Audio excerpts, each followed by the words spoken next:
എല്ലാം നഷ്ടപ്പെട്ടു പോയി.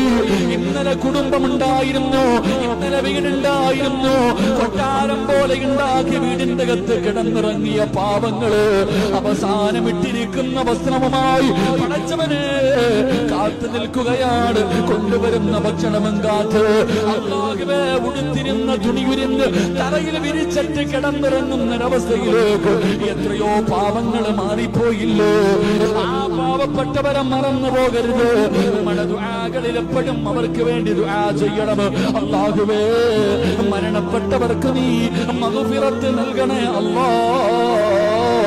അവർക്ക് ഷഹീദിന്റെ കൂലി കൊടുക്കണേ അല്ലാ. അവർക്ക് ഷഹീദിന്റെ കൂലി കൊടുക്കണേ അല്ലാ. പടച്ചവരെ സർവ്വതും നഷ്ടപ്പെട്ടു പോയ പാവങ്ങള് എല്ലാം നഷ്ടപ്പെട്ടു പോയി. പടച്ചവനെ ഇനി എന്ത് ചെയ്യണമെന്നറിയാതെ പ്രയാസപ്പെടുന്ന പാവങ്ങൾക്ക് നീ ഒരു വഴി തുറന്നു കൊടുക്കണേ അല്ലാ.